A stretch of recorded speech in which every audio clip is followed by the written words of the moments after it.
Good afternoon everyone and welcome back to smart guidance. তোমরা অনেকেই জানতে চেয়েছো যে আমাদের স্মার্ট গাইডেন্সে অপশনাল হিস্ট্রির ক্লাস কিভাবে পরিচালিত হয়। দেখো, আমাদের এখানে প্রথাগত মুখস্থ নির্ভর পদ্ধতির বাইরে বেরিয়ে এমনভাবে ক্লাস করানো হয় যাতে ডব্লিউবিসিএস হিস্ট্রি অপশনালে সত্যিই ভালো নাম্বার পাওয়া যায়। আমাদের মূল লক্ষ্য শুধু সিলেবাস শেষ করা নয়, বরং পরীক্ষার খাতায় উচ্চমানের উত্তর লেখার দক্ষতা গড়ে তোলা। সম্প্রতি পাবলিক সার্ভিস কমিশন 2022 সালের ডব্লিউবিসিএস পরীক্ষার যে ফলাফল প্রকাশ করেছে, সেখানে দেখা গেছে হিস্ট্রি অপশনালে অনেক পরীক্ষার্থী কিন্তু 230, 240, এমনকি 250+ নাম্বারও অর্জন করেছেন। অর্থাৎ এখন এটা স্পষ্ট যে ভালো উত্তর লিখতে পারলে হিস্ট্রি অপশনালে কিন্তু অত্যন্ত ভালো নাম্বার পাওয়া সম্ভব। তাহলে ভালো উত্তর বলতে কি বোঝায়? প্রথমত, প্রশ্নে যা জিজ্ঞাসা করা হয়েছে সেটিরই সরাসরি সুসংগঠিত এবং মেধহীন উপস্থাপনা করতে হবে। অপ্রয়োজনীয় তথ্য না দিয়ে যুক্তিপূর্ণ বিশ্লেষণের মাধ্যমে উত্তর সাজাতে হবে। পাশাপাশি প্রাসঙ্গিক ক্ষেত্রে বিভিন্ন ঐতিহাসিকের মতামত ও ব্যাখ্যা ব্যবহার করতে হবে। তবে শুধুমাত্র ঐতিহাসিকদের উদ্ধৃতি বা কয়েকটি মানচিত্র ও চিত্র যোগ করলেই কিন্তু ভালো নম্বর পাওয়া যায় না। পরীক্ষক দেখতে চান একজন ইতিহাসের ছাত্র হিসাবে বিষয়টি সম্পর্কে তোমার নিজস্ব মূল্যায়ন, বিশ্লেষণ এবং ঐতিহাসিক দৃষ্টিভঙ্গি কতটা স্পষ্টভাবে প্রকাশ পেয়েছে। তাই গঠনমূলক, ভারসাম্যপূর্ণ এবং বিশ্লেষণধর্মী উত্তর লেখাই এখন সর্বাধিক গুরুত্বপূর্ণ। এই বিষয়গুলো মাথায় রেখেই স্মার্ট গাইডেন্সে প্রতিটা টপিক গভীরভাবে আলোচনা করা হয়। পরীক্ষাভিত্তিক, সুসংগঠিত ও সহজবোধ্য নোটস প্রদান করা হয়। পাশাপাশি নিয়মিত উত্তর লেখার অনুশীলন করানো হয় এবং খাতা মূল্যায়নের মাধ্যমে প্রত্যেকের লেখার দুর্বলতা ও উন্নতির দিকগুলো আলাদাভাবে জানিয়ে দেওয়া হয়। এর ফলে পরীক্ষার্থীদের উপর লেখার দক্ষতা ক্রমশ উন্নত হয় এবং পরীক্ষায় ভালো নাম্বার পাওয়ার সম্ভাবনা অনেক বেড়ে যায়। দেখো, এখানে একটা প্রশ্নর উত্তর নিয়ে আমি আলোচনা করছি। দেখবে বাজারে বিভিন্ন বইয়ে খুব সুন্দরভাবে অনেক জিনিস লেখা থাকলেও ঠিক এক্স্যাক্টলি পরীক্ষার খাতায় আমি কিভাবে উত্তরটাকে উপস্থাপিত করব, সেইটা কিন্তু পুরোপুরি পাওয়া যায় না। এর কথা মাথায় রেখেই কিন্তু ঠিক পরীক্ষায় লেখার উপযোগী করে সুন্দর নোট সেখানে বানানো হয়েছে। একটা উত্তর নিয়ে আমি আলোচনা করি। এখানে দেখো, আকবরের রাজপুত নীতি সম্পর্কে সংক্ষেপে আলোচনা করতে বলা হয়েছে। এটা কিন্তু যে মেডিয়েভাল হিস্ট্রি একটা খুব গুরুত্বপূর্ণ জায়গা এবং প্রায়শই এই প্রশ্নটা কিন্তু অপশনাল হিস্ট্রিতে ফার্স্ট পেপারে আসে। এখন এর উত্তরটা যদি আমি লিখি, তাহলে কোন কোন দিকগুলো আমার মাথায় রাখতে হবে। দেখো, এই যে একদম শুরুটা করছি যে তিনি উপলব্ধি করেছিলেন উত্তর ভারতে একটি স্থায়ী ও সর্বভারতীয় সাম্রাজ্য গড়ে তুলতে হলে রাজপুত জাতির সহযোগিতা অপরিহার্য। এর কারণ আমরা জানি যে আফগানদের হটিয়েই কিন্তু মুঘলরা ভারতবর্ষে এসেছিল। তাই ভারতীয়রা কিন্তু আফগানদের এখানকার লোক বলে ভাবতো এবং মুঘলদের বহিরাগত বলে ভাবতো। তাই হুমায়ুন কিন্তু মৃত্যুর আগে পরামর্শ দিয়ে গিয়েছিলেন আকবরকে যে রাজপুত আফগান মিত্রতা ভেঙে যদি রাজপুত শক্তিকে মুঘলদের পক্ষে আনা যায়, তবেই কিন্তু আফগানদের সরিয়ে স্থায়ীভাবে মুঘল সাম্রাজ্য প্রতিষ্ঠা করা সম্ভব হবে। এই পয়েন্টটা তোমাকে উত্তরে লিখতেই হবে। এবং তার সাথে অবশ্যই কূটনীতি, ধর্মীয় সহিষ্ণুতা, বিবাহ সম্পর্ক, প্রশাসনিক অংশীদারিত্ব, এই সবের মাধ্যমে কিভাবে আকবর রাজপুতদের তার সাম্রাজ্যের অংশীদারে পরিণত করেছিলেন সেটা নিয়ে আমরা আলোচনা করব। দেখো, সতীশচন্দ্রের একটা মন্তব্য এখানে রাখা হয়েছে, Akbar transform the Rajput from enemies into partners of the Mughal empire. তো এই ধরনের একটা সূচনা কিন্তু লিখলে উত্তরটা খুব সুন্দর হয়। এরপরে দেখো, আজ আকবরের রাজপুত নীতির উদ্দেশ্যগুলো নিয়ে আলোচনা করা হচ্ছে। সেখানে স্পষ্টভাবে বলা হচ্ছে উত্তর ভারতের রাজনৈতিক স্থিতিশীলতা প্রতিষ্ঠা, আফগান শক্তিকে বিচ্ছিন্ন করা, আকবরের অধীনস্থ মুঘল সেনাপতি তারা আকবরের প্রতি, এটা আমরা জানি যে অনুগত বা দায়িত্বশীল ছিল না, তারা ছিল উচ্চাকাঙ্ক্ষী, সুযোগ পেলেই বিদ্রোহ করত।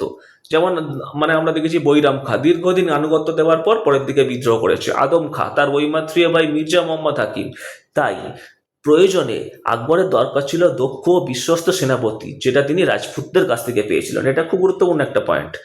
মুঘল শাসনকে সর্বভারতীয় চরিত্র প্রদান অবশ্যই, রাজপুতদের আনুগত্যের মাধ্যমে সাম্রাজ্যের সম্প্রসারণ, কারণ রাজপুতরা ছিল বীর জাতি, তাদের যদি হাতে রাখা যায় তাহলে কিন্তু সাম্রাজ্যের সম্প্রসারণ সহজেই হবে। দেখো পরের পয়েন্টেই লেখা আছে, রাজপুতদের শৌর্য সামরিক দক্ষতা আকবর লক্ষ্য করেছিলেন রানা সঙ্গ বাবরের বিরুদ্ধে যখন খানুয়ার যুদ্ধ করেছিল 1527 সালে আমরা জানি। তো সেই দিকগুলো কিন্তু আকবর মাথায় রেখে রাজপুতদের সাথে মিত্রতা স্থাপনে এগিয়ে এসেছিলেন। তো এই পয়েন্টগুলো আমি সুন্দরভাবে উপস্থাপিত করলাম। এইবার দেখো আকবরের রাজপুত নীতির বৈশিষ্ট্যগুলো সংক্ষেপে আলোচনা করা হচ্ছে। কি বলা হচ্ছে, যে আকবর নীতিটা এমনভাবে নিয়েছিলেন যেখানে মুঘল এবং রাজপুতদের স্বার্থ সমানভাবে রক্ষিত হবে। তার মাধ্যমে কি কি মানে হচ্ছে শর্ত দেওয়া হলো, যে রাজপুত রাজারা বাদশাহের প্রতি আনুগত্যের প্রমাণ হিসাবে তার সাম্রাজ্যের অংশ হিসাবে বিদ্যমান থাকবে এবং কোনো নজরানা প্রদান করবেন। সেই সমস্ত রাজ্যগুলির যে বিদেশ নীতি সেই নিয়ন্ত্রণের ভাগ কিন্তু মুঘল সম্রাটের হাতে থাকবে। রাজপথ যে রাজ্যগুলো পরস্পরের মধ্যে যুদ্ধ বিগ্রহে আর লিপ্ত হবে না। প্রয়োজন হলে নির্দিষ্ট সংখ্যক সেনা পাঠিয়ে তারা মুঘল সাম্রাজ্যকে মানে সম্রাটকে সাহায্য করবেন। এর বিনিময়ে রাজপুতরা কী পাবে দেখো সেটাও সুন্দরভাবে লেখা হয়েছে, যে এর বিনিময়ে রাজপুত শাসকেরা নিজ নিজ রাজ্যে আভ্যন্তরীণ স্বায়ত্তশাসন পরিচালনা করবেন। তাদের যে সামাজিক, ধর্মীয়, অর্থনৈতিক এই সমস্ত ব্যাপারে সম্রাট কোনো হস্তক্ষেপ করবে না এবং রাজদরবারের যে উচ্চ পদগুলো সেটা কিন্তু যোগ্য রাজপুতদের জন্য খুলে দেওয়া হবে এবং সেখানে রাজপুত রাজারা মুসলিম অভিজাতদের সাথে সমান মর্যাদা ভোগ করবে। সুতরাং দেখো এখানে কিন্তু যোগ্যতাকে গুরুত্ব দিলেন। এরপরে দেখো কি বলা হচ্ছে, কূটনীতি এবং মৈত্রী। এবার এই তো গেল নিয়ম, এবার এই মানে ইমপ্লিমেন্টেশনটা কিভাবে হলো। অধিকাংশ রাজপুত রাজার সঙ্গে কিন্তু যুদ্ধ আকবরকে করতে হয়নি, তারা আকবরের এই নীতি মেনে নিয়েছিল। যেমন অম্বর, যোধপুর, জয়পুর, বিকানির, বুন্দি, কোটা এই সমস্ত রাজ্য তার নীতি গ্রহণ করেছিলেন এবং সেখানে স্বায়ত্তশাসন বজায় ছিল। এছাড়া বৈবাহিক সম্পর্কের মাধ্যমে যদি বলি, আমরা দেখেছি 1562 সালে যে অম্বরের রাজা বিয়ারিমল তার কন্যাকে কিন্তু আকবর বিবাহ করেছিলেন এবং এই বিবাহিত সন্তান যুবরাজ সেলিমকে কিন্তু তিনি উত্তরাধিকারী হিসাবে ঘোষণা করে দিয়েছিলেন। ঠিক আছে, এরপর দেখবে বিকানির, জয়সলমীর এদের সঙ্গেও বৈবাহিক সম্পর্ক তৈরি হয়েছিল। মনসবদারি ব্যবস্থায় অন্তর্ভুক্তি, এই যে সমস্ত রাজারা তার বর্ষতা স্বীকার করলো তাদের কিন্তু তিনি উচ্চ মনসব দিয়েছিলেন। যেমন মান সিংহকে 7,000 মনসব দিয়েছিলেন। আমরা জানি যে রাজ পরিবারের লোক বাদে সর্বোচ্চ কিন্তু এই 7,000 মনসবই পাওয়া যেত। এবং দেখো এই মানসিংহ কিন্তু পরবর্তীকালে বাংলা সহ বিভিন্ন অভিযানে কিন্তু আকবরকে সাহায্য করেছিল। রাজা ভগবান দাস, রাজা মানসিংহ, টোডরমল এরাও উচ্চ মনসব লাভ করেছিল। ধর্মীয় সহিষ্ণুতা, দেখো এই যে রাজপুতদের তিনি কাছে টানছেন তার জন্য বিশ্বাস অর্জন জরুরি। এই যে 1563 সালে আমরা জানি যে তৃতীয় শিখ গুরু যে অমর দাসের যে রিকোয়েস্টে আকবর কিন্তু তীর্থকাল লোপ করেছিলেন। এরপর তিনি 1564 সালে মানে চতুর্থ শিখ গুরুকে একটা জমিদান করেছিলেন, জিজিয়া কর মানে হচ্ছে করেছিলেন, তুলুলে দিয়ে হিন্দুদের উচ্চপদে নিয়োগ করেছিলেন। ইবাদত খানায় বিভিন্ন ধর্মের আলোচনার জন্য তিনি কিন্তু সবাইকে আমন্ত্রণ জানিয়েছিলেন। এই সবের মাধ্যমে তিনি কিন্তু রাজপুত জাতির বিশ্বাস অর্জন করেছিলেন। ইরফান হাবিবের একটা মন্তব্য খুব উল্লেখযোগ্য এখানে, যে আকবরের ধর্মনীতি ও রাজপুত নীতি পরস্পর পরিপূরক ছিল। প্রয়োজনে সামরিক শক্তির ব্যবহার, দেখো এইটাও আমাদের উল্লেখ করতে হবে, কারণ কিছু রাজ্য আছে যারা কিন্তু সরাসরি আকবরের এই রাজপুত নীতিতে অংশগ্রহণ করেনি। যেমন আমরা জানি চিতোর, রণথম্বর, ঠিক আছে, এরা কিন্তু মানে যুদ্ধ বিগ্রহে লিপ্ত হয়েছিল এবং এইখানে আকবরকে কিন্তু একটু সামরিক মানে দিকটা দেখতে হচ্ছিল। সীমাবদ্ধতা সেখানেই আমরা দেখো আলোচনা করেছি যে মেবারের যে রাজা তিনি কিন্তু আকবরের কর্তৃত্ব পুরোপুরি স্বীকার করেননি। আমরা জানি রানা প্রতাপ, ঠিক আছে, দীর্ঘদিন ধরে তার বিরুদ্ধে যুদ্ধ চালিয়ে গিয়েছি মানে করেছিলেন। পরবর্তীকালে আমরা দেখেছি মেবার তো কখনোই বর্ষতা স্বীকার করেনি যে রানা প্রতাপের যে ছিল রানা অমর সিংহ তার সঙ্গে জাহাঙ্গীরের কনফ্লিক্ট হবে। তো এই দিকটা ওই জন্য আমরা উল্লেখ করলাম। এইবার তার রাজপুত নীতির যে ফলাফল সেটা নিয়ে দেখো আমরা সংক্ষেপে আলোচনা করছি। কি বলা হচ্ছে, যে উত্তর ভারতে স্থায়ী রাজনৈতিক ঐক্য প্রতিষ্ঠিত হলো, আফগান শক্তি দুর্বল হয়ে গেল, এটাই ছিল মূল লক্ষ্য। সামরিক, রাজপুত সেনারা মুঘল সেনাবাহিনীর প্রধান শক্তিতে পরিণত হলো। 1580 থেকে 82 মধ্যে আকবরের এগেনস্টে কিন্তু কয়েকটা বিদ্রোহ হয়েছিল বলে আমরা জানি। সেই সময় কিন্তু মুঘলরা তার প্রতি বিশ্বস্ত থেকে নিজেদের রক্ত ঢেলে সাম্রাজ্যকে রক্ষা করেছিল। প্রশাসনিক সংস্কার, দেখো টোডরমল জাপ্তি প্রথা করেছিল আমরা জানি এবং এর ফলে কিন্তু আকবরের যে রাজস্ব ব্যবস্থা সেটা শক্তিশালী হয়েছিল। অর্থনৈতিক, রাজপুত অঞ্চলে শান্তি প্রতিষ্ঠার ফলে বাণিজ্য, কৃষি, রাজস্ব বৃদ্ধি হয়, ফলে অর্থনৈতিক যে উন্নতি সেটা ঘটে এবং সমন্বয়বাদী সংস্কৃতির বিকাশ ঘটে। দেখো খুব সুন্দরভাবে সংক্ষেপে কিন্তু টু দ্য পয়েন্ট আনসারটাকে তুলে ধরা হয়েছে এবং এই প্রসঙ্গে দেখো সুলি কুল নীতিও বাস্তব রূপ লাভ করেছিল।